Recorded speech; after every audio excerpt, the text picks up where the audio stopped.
The tourism industry has for years been Uganda's biggest forex earner. Now, this might explain why this former banker chose to leave a career where he had spent years to join this industry. Now, today we're trying to pick his mind on how the journey has been since he made the decision to join the tourism industry and what it takes to actually stay and grow in the industry. Basically, we look at the tour industry as one of the lucrative industries in Uganda. Even when you look at the GDP of Uganda, tour industry, the tourism sector contributes almost 4% to the GDP. And it's an industry where people can venture. Basically, in the tour industry, we have various products. You'll find the visa consultants issue, the air ticketing, then you also find the flora and the fauna, what you call safaris. Uganda, for the last 10 years, was selected to be among the top tour destinations in Africa. We are among the best 10. And we are also selected to be the most friendly country in the world, meaning that Uganda is a destination to meet.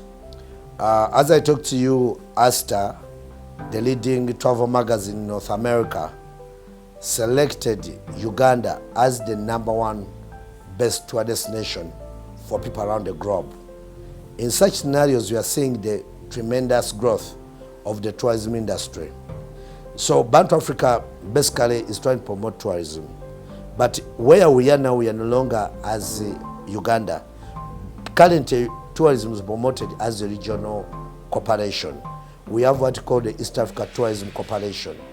So if somebody wants to visit Uganda, we also add Rwanda, so that the person can experience the East and Central tourism sector. What has identified Bantu Africa as a brand is the visa consultants. Because we have many people in our country who don't know how to make it to Vietnam. Somebody wants to go for a holiday in Miami. How can that person go for a holiday? Somebody wants to go and see the Niagara Falls in Canada. So Bantu Africa comes in also.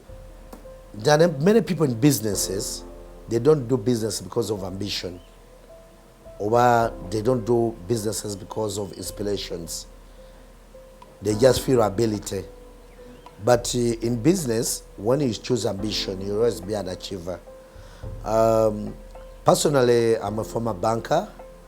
I worked in Uganda for a bank for 8 years, Stanbic Bank. But my ambition always used to be in tourism. So one of the things which inspired me is that I used to travel a lot. And whenever I used to travel, I used to see different things. I used to learn a lot of things from outside Uganda. Because I remember my first trip outside Uganda was in 2006.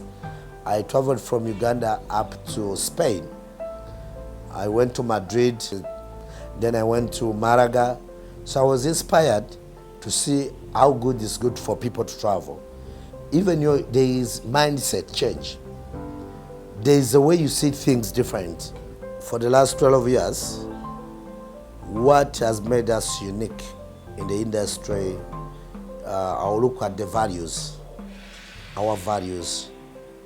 Honest makes any company, any service provider unique. Because when you are dealing with people's resources, somebody's coming from the US, somebody's coming from Canada, he wants to visit Uganda, he's going to entrust you with his resources. He's going to entrust you with his identification, integrity. Personally, my background as a banker, they taught about integrity.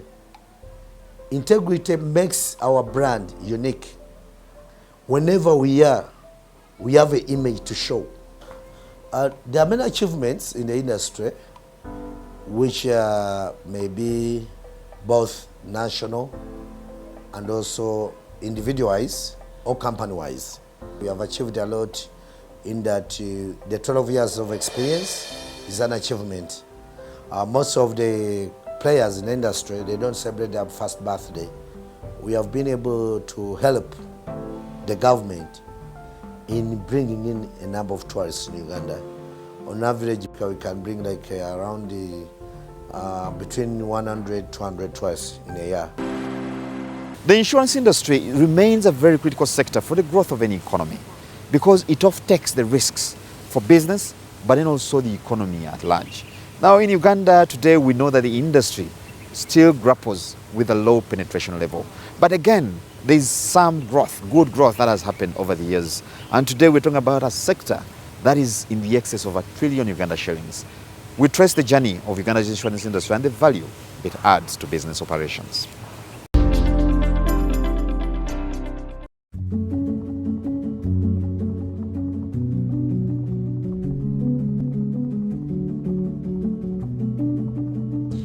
The insurance industry in Uganda is over 74 years today since the establishment of the first insurance company in the land, the East Africa General Insurance Company, in 1948. The industry has witnessed great developments and transitions over the years. The 1960s through the 70s, the industry witnessed great uptake and appreciation from the public, especially the elite and the merchandising class largely dominated by Asians.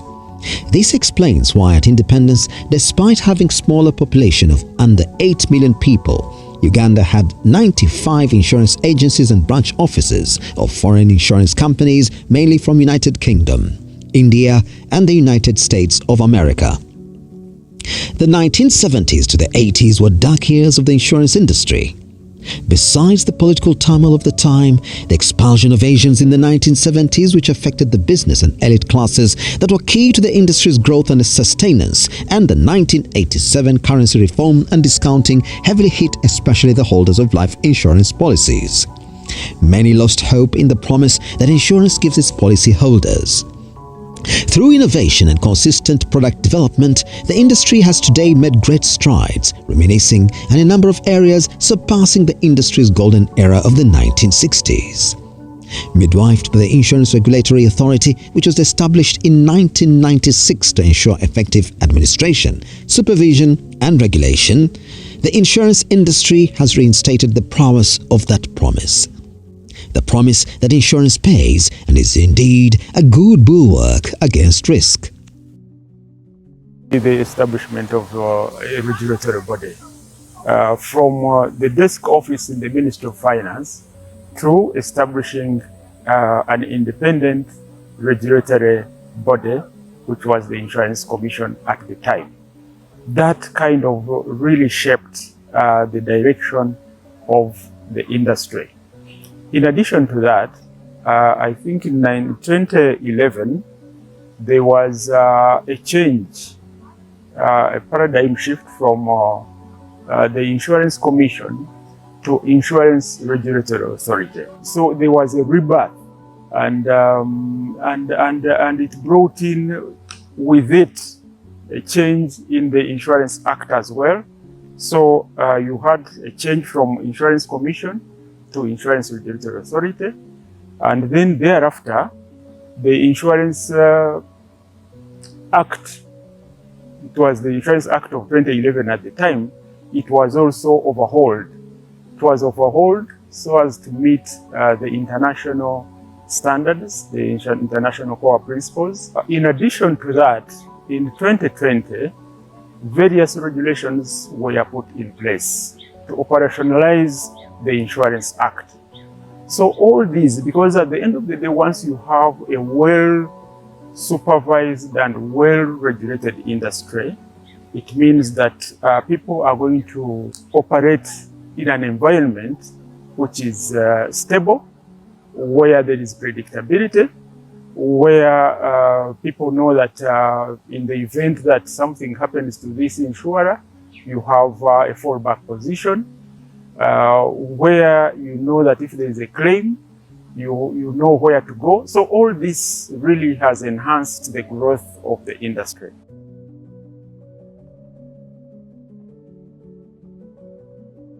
The reason why the Insurance Regulatory Authority of Uganda was created was for strict monitoring, that the people who make those promises fulfill them.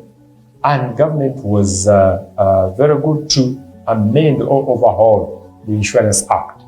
The Insurance Act of 2017 safeguards the interests of the policyholders to a great, great extent. That act also safeguards that the insurance companies should not be allowed to collapse. That is the very reason why we are here as the Insurance Regulatory Authority of Uganda. We also say that in case you buy an insurance policy and for whatever reason you are not satisfied the way you are handled, we created a complaints bureau at the Insurance Regulatory Authority. Come and please complain. Let us know what is happening. Indeed, that confidence is today the reason why the insurance sector has made great growth strides and is currently a trillion shillings industry and steadily growing. Gross written premiums, which is the total amount collected by the industry through the sale of insurance policies, was 240 billion shillings in 2010. In 2015, it had moved to 612.1 billion shillings and 974.4 billion shillings in 2019. In the same breath, the industry paid claims worth 184 billion shillings in 2014. This moved to 291 billion shillings in 2017.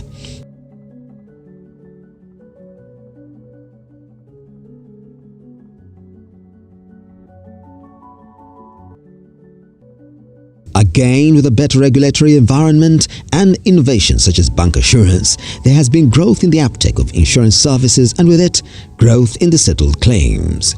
For instance, in 2022, the industry paid out claims worth 476 billion shillings. All these have further served to strengthen public confidence in the industry. In 2020 first season, I planted like 10 acres of jenat, simsim, rice, and then beans. I paid 410 for those crops. After their survey, they realized that I've made a loss of 6,220,000, which they pay me.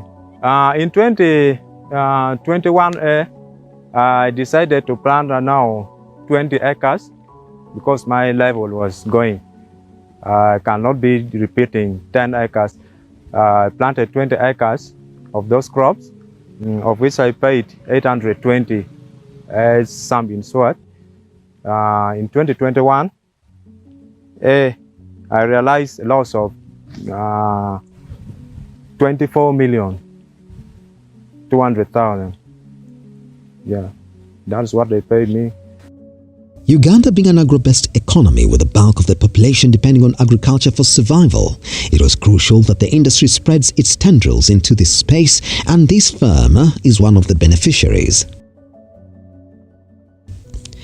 This was done through an innovative vehicle, the Agricultural Consortium, bringing together government and insurance players, and has been rolled out across the country.